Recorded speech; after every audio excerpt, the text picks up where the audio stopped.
The Good Life once captivated millions of viewers with its warm, humorous, and deeply human story about friendship, love, and the desire for a simple life.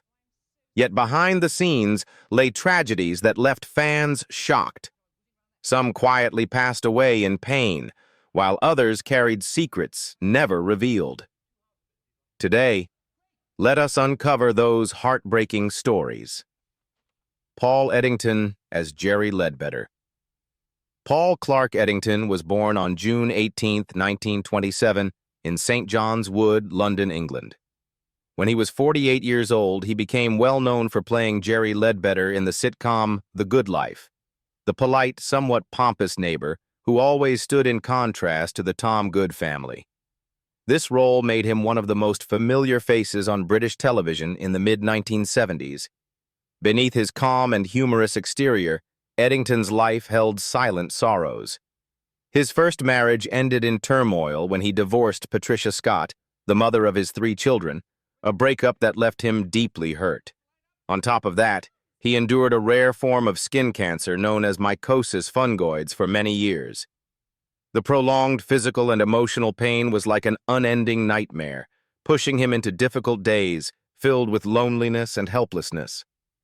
As the illness grew worse, his strength diminished, and he faced severe health decline, all while the public remained unaware of the cruel disease that had plagued him for nearly 2 decades. His life took on an increasingly tragic tone as the illness consumed him day by day, even as he maintained his career and public image to avoid worrying his fans. Paul Eddington died in Southwark, London, on November 4, 1995, at the age of 68, from complications of mycosis fungoides, a rare and dangerous form of cutaneous lymphoma.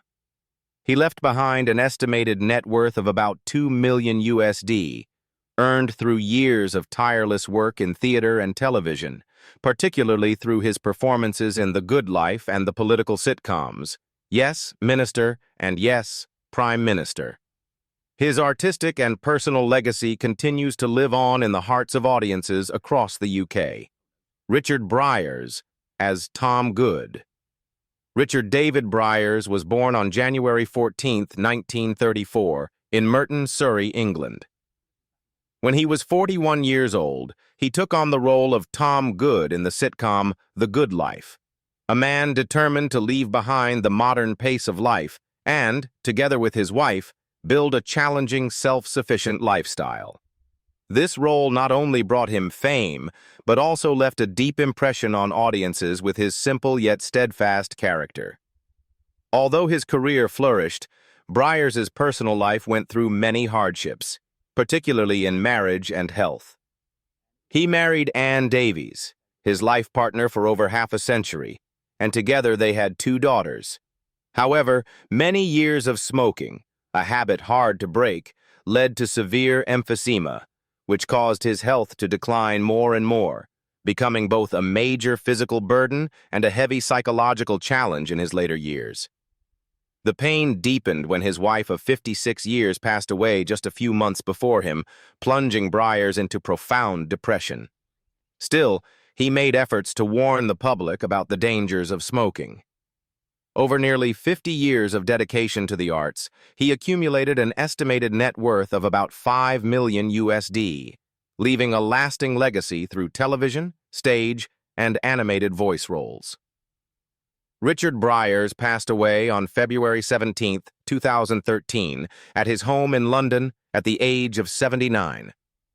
His solemn funeral at St. Michael and All Angels Church in Chiswick became a moment for friends, colleagues, and fans to bid farewell to a devoted artist, an icon of simplicity, humor, and resilience, who continues to live on in the memories and hearts of generations. Reginald Marsh as Sir Andrew. Reginald Albert Saltmarsh, also known as Reginald Marsh, was born on September 17, 1926, in London, England. When he was 49 years old, he played Sir Andrew, the strict boss of Jerry Leadbetter, in the sitcom The Good Life, 1975-78, contributing to the portrayal of a typical businessman in this famous British television series. The role helped solidify his standing as a reliable supporting actor on television during the 1970s. Behind his calm and professional appearance, Marsh's life was marked by silent pain and challenges. His first marriage ended in divorce, leaving him to raise 2 children on his own before remarrying actress Rosemary Murray, with whom he had 4 more children. His burdens grew heavier when one of his sons was born with Down syndrome, placing great responsibility and emotional strain on him as a father. Life became even more stressful and demanding as he faced the inevitable decline in health that came with age, yet he quietly shouldered everything to keep his home peaceful. In his later years, Marsh moved to the Isle of Wight to rest, but he could not escape the harsh realities of aging and illness. The peace of his retirement was suddenly shattered when he suffered a stroke, throwing his quiet life into turmoil. His family, friends, and colleagues were stunned by his sudden passing, leaving behind a void that could never be filled. Reginald Marsh died at his home in Ryde, Isle of Wight, on February 9, 2001, at the age of 74. The cause was a sudden stroke, which came as a major shock to his family and the entertainment community. His net worth was estimated at around $800,000 USD, accumulated over more than half a century of work in supporting roles in British television, including Coronation Street and Doctor Who. Patricia Driscoll as Mrs. Dalby. Patricia Noel Driscoll was born on December 17, 1927, in Cork, Ireland. When she was 50 years old, she played Mrs. Dalby in The Good Life, 1977, a supporting character who contributed to the rich portrait of life and relationships within a small community. This role marked an important stage in her long and varied television career. Alongside her successful career, Patricia endured many painful events in her personal life. After emigrating to England, she struggled to adapt to her new life and to establish herself in the highly competitive entertainment industry. Family hardships deepened when she went through 2 unsuccessful marriages, most notably her divorce from actor Duncan Lamont. Having to raise 2 children alone under such circumstances brought significant financial and emotional pressures. In her later years, Patricia lived in loneliness, holding on to memories of brighter days. In the eyes of the public, she remained linked to notable television and film works such as The Adventures of Robin Hood, in which she played Maid Marian, the children's series Picture Book, 1955 and 1957, and appearances in Danger Man and Into the Labyrinth. Yet behind the spotlight, she quietly withdrew from the screen, battling illness and the emotional void of old age, while holding on to her resilience and passion for the arts until the very end. Patricia Driscoll passed away in Kent on January 2, 2020, at the age of 92. Though advanced in years, she died peacefully after a long struggle with illness and solitude.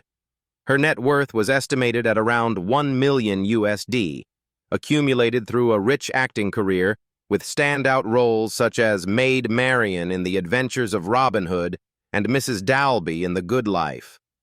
Her artistic legacy continues to live on in the hearts of fans and within the history of British television.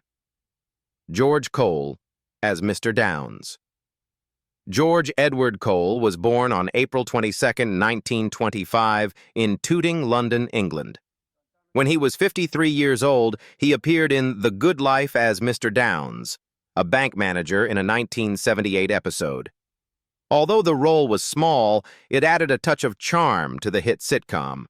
However, the role most widely associated with him was Arthur Daly in the series Minder, which ran from 1979 to 1994. George Cole's life was filled with deep pain and challenges. Born out of wedlock and abandoned as a baby, he was adopted by actor Alistair Sim and his wife, who guided him into the world of acting. Yet a long-standing gambling addiction cost him a significant amount of money, bringing financial and emotional strain into his personal life. These struggles, along with personal upheavals such as his divorce from his first wife, Eileen Moore, despite having 2 children together, left him facing periods of stress and loneliness. His health steadily declined with age, particularly due to heart problems that required multiple hospital stays. In his later years, he lived with his second wife, Penny Morell, and their 4 children in a house in Stoke Row, Oxfordshire. Even so, the shadows of his past and his ongoing health issues continued to challenge him in his final years. George Cole passed away on August 5, 2015, at the Royal Berkshire Hospital in Reading due to pneumonia and sepsis, at the age of 90. His funeral was held at Reading Crematorium and was attended with great sorrow by friends and colleagues, including Minder co-star Dennis Waterman. His net worth was estimated at around $5 million USD, built from his extensive acting career and property investments. Angela Thorne as Lady Georgette Truscott. Angela Margaret Leslie Thorne was born on January 25, 1939 in Karachi, Pakistan. When she was 38 years old, she appeared in The Good Life, 1977, as Lady Georgette Truscott, bringing elegance and sophistication to the character and leaving a lasting impression despite appearing in only one episode. This was also a time when her television and stage career was at its peak, shortly before she became nationally famous for her role as Marjorie Frobisher in To the Manor Born. Despite her career success, Angela's private life was marked by a profound loss. She married actor Peter Penry Jones in 1967, building a home together and raising 2 sons.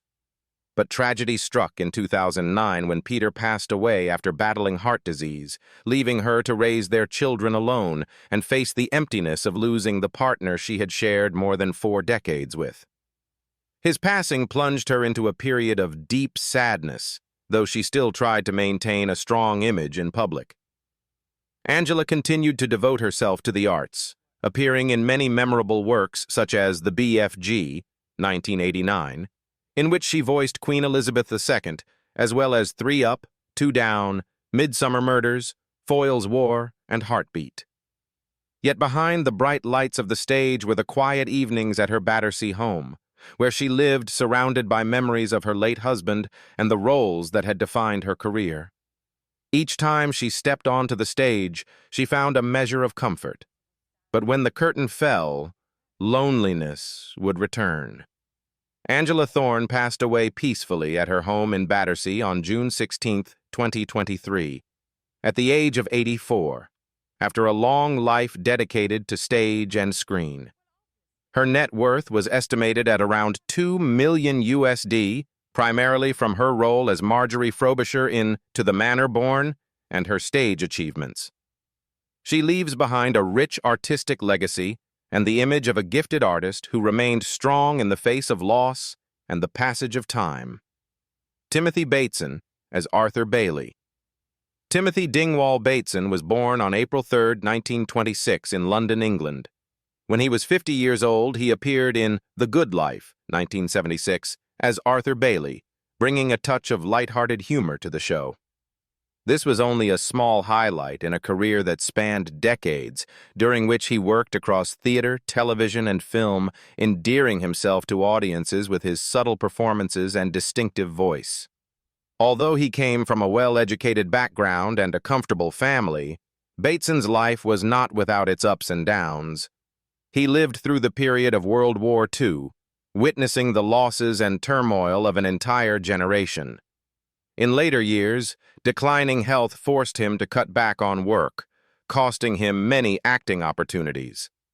Despite his persistence, his career still carried the financial worries and uncertainties that many older performers face in the demanding entertainment industry.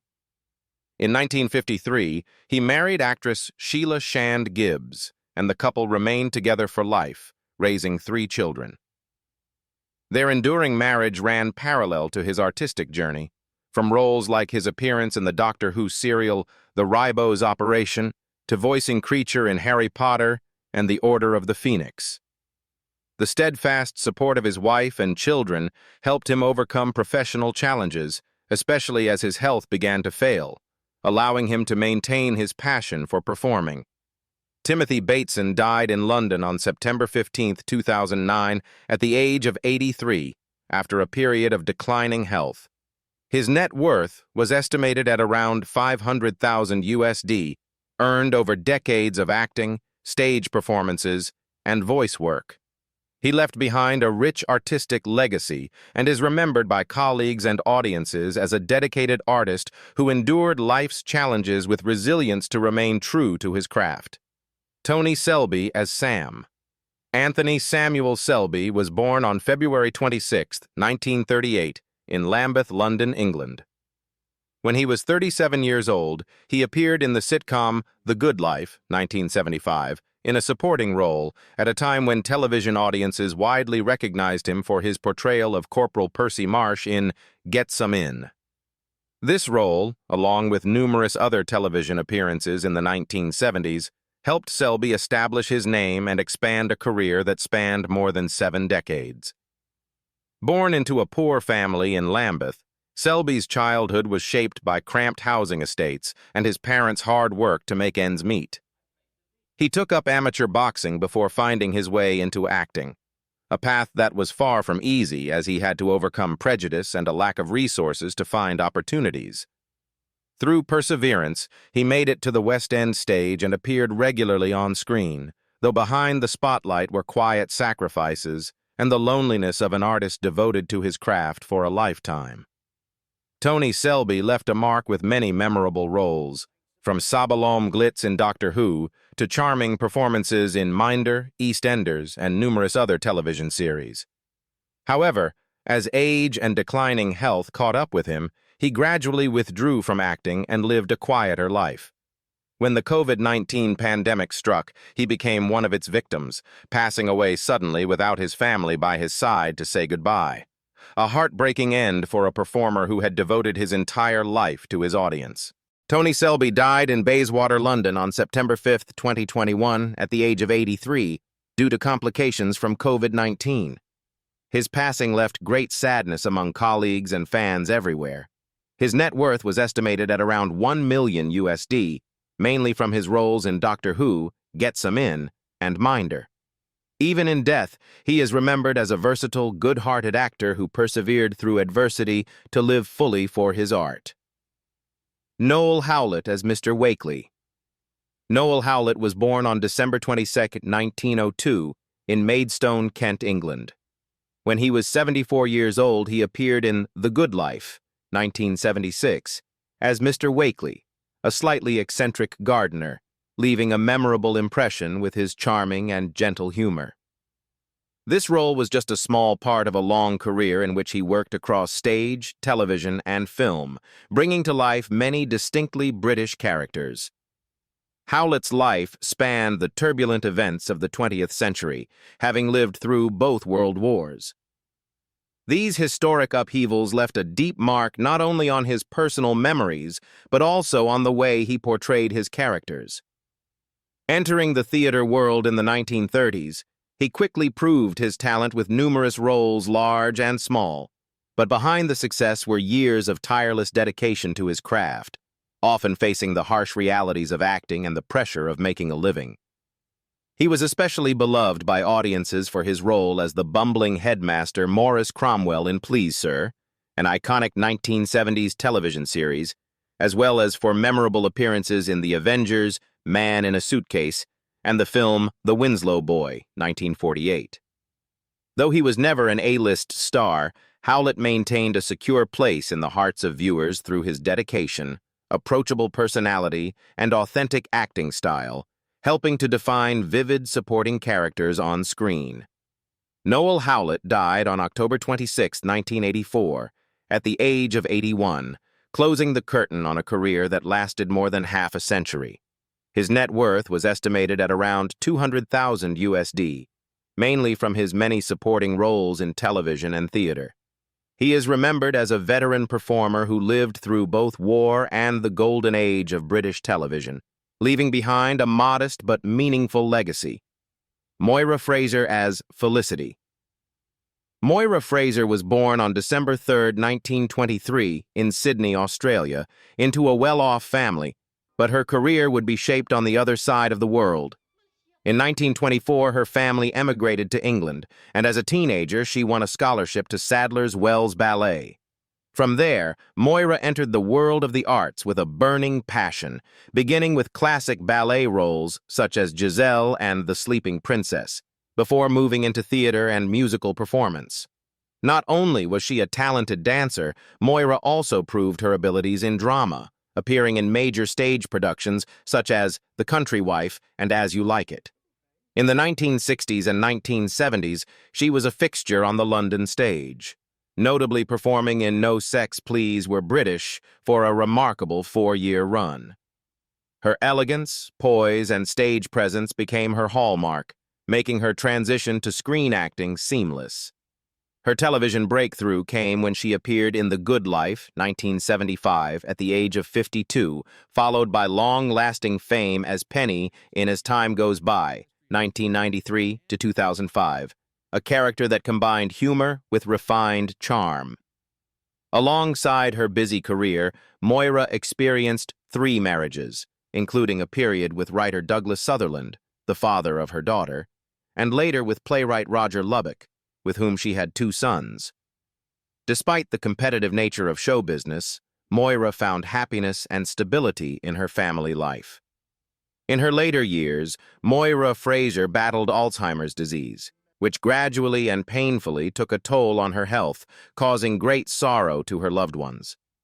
She passed away on December 13, 2009, at the age of 86, leaving behind an artistic legacy that spanned ballet, theater, film, and television. Her net worth was estimated at around $700,000 USD, but her true value lies in the memorable performances that continue to be cherished by audiences to this day. Charmian May as Mrs. Weaver. Charmian Rosemary May was born on June 16, 1937, in Pembroke, Hampshire, England. In 1976, at the age of 39, she appeared in The Good Life in a role marked by her signature charm, creating a special connection with British television audiences.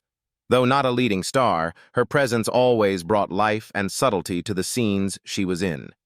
Few people know that behind her calm exterior, Charmian had endured a career journey full of challenges.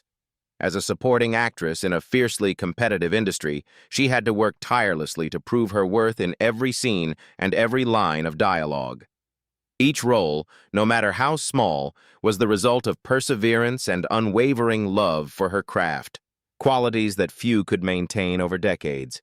She left her mark in productions such as Keeping Up Appearances, The Upper Hand, Bridget Jones's Diary, The Worst Witch, and The Fall and Rise of Reginald Marsh. Though her personal life was never the focus of the press, Charmian devoted her entire heart to the stage and screen. She graced major theaters in plays like The Importance of Being Earnest and delivered outstanding performances in '84, Charing Cross Road, proof that her talent was never confined to the small screen. Charmian May passed away from cancer on October 24, 2002, at the age of 65. Her death left a quiet yet profound void in the hearts of colleagues and fans alike. Her net worth was estimated at around $500,000 USD, a modest figure compared to many stars, but the product of a lifetime dedicated to the arts. For her audience, Charmian's legacy was never in numbers, but in every moment she made them smile or moved them to tears in front of the screen. Penelope Keith as Margot Leadbetter. Penelope Ann Constance Keith was born on April 2, 1940, in Sutton, Surrey, England. At the age of 35, she brought to life Margot Leadbetter in the legendary sitcom The Good Life, 1975 to 1978, portraying a humorous, refined, yet sharply witty lady who became a true icon of British television.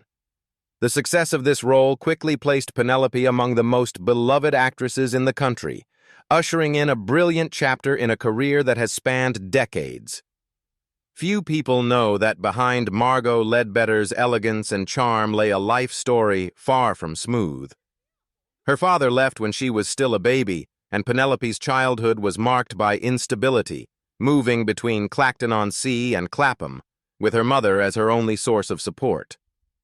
Rejected by a prestigious drama school for being too tall, she enrolled at the Webber Douglas Academy while working night shifts in a hotel to make ends meet. Those solitary, pressure-filled, and challenging years forged a steely resolve in her and planted a deep desire to prove her worth. Defying every obstacle, Penelope went on to make her mark with major roles, including Audrey Forbes Hamilton in To the Manor Born, a series that drew over 20 million viewers per episode, as well as the sitcoms Executive Stress, No Job for a Lady, and Next of Kin. In 1978, she married Rodney Timpson, a police officer who had worked security at Chichester Theatre where she was performing. A decade later, they adopted two brothers, creating the peaceful family home she had never known in her own childhood. Between the bright lights of the stage and the applause of audiences, Penelope found quiet happiness in her garden and the laughter of her family. As of 2025, Penelope Keith remains healthy at the age of 84, living in Milford, Surrey, and continuing to participate in artistic and charitable work. She has never publicly faced a serious health crisis, yet she has lived a life of many ups and downs to maintain her place in the hearts of viewers. Her net worth is estimated at around $8 million USD, built from her many classic roles on stage and television, personal projects, and the cultural legacy she has left for British entertainment. Felicity Kendal as Barbara Good. Felicity Ann Kendal was born on September 25, 1946, in Oulton, Warwickshire, England. At the age of 29, she stepped into the role of Barbara Good in the hit sitcom The Good Life, 1975 to 1977, becoming a television icon in Britain. The character of Barbara, a witty, charming wife who, alongside her husband, abandons the rat race to live a self-sufficient life, captivated audiences and propelled Felicity into the ranks of A-list stars. Over more than 7 decades on stage and screen, she has become one of the most beloved performers in the country. Behind the spotlight, however, her life was filled with upheaval. Growing up on the road in India with her father's touring theater company, Felicity's childhood was steeped in the dust of travel, marked by deprivation and loneliness. She once described those years as sometimes very tough, very poor, and ghastly in many ways. Having suffered typhoid fever at the age of 17, she understood all too well the fragility of life. These hardships forged a resilience that allowed her to survive in the demanding world of show business, though they also left scars that never fully healed. Following the phenomenal success of The Good Life, Felicity continued to shine in acclaimed television productions such as The Chamomile Lawn and Rosemary and Thyme. Yet her private life was far less harmonious than her on-screen roles. 2 marriages, first to Drew Henley, then to director Michael Rudman, both ended in separation, though she remained close to Rudman until his death. While audiences saw her dazzling on stage in works by Tom Stoppard and Peter Hall, behind the scenes she faced personal losses, striving to keep her heart from breaking under the weight of marital voids. As of 2025, Felicity Kendal is still alive at the age of 78, continuing to work in the arts and enjoying the affection of multiple generations of fans. She has not publicly faced any major health crises, but has endured her share of personal loss. Her net worth is estimated at around $6 million USD, the result of a long career on stage and television, as well as her memoir White Cargo. The smiles they left on screen still echo, but their lives closed in chapters tinged with tears. Which moment from The Good Life featuring them touched you the most? Share it with us, and let's honor these legends together. Don't forget to like, subscribe, and stay with us for more stories to come.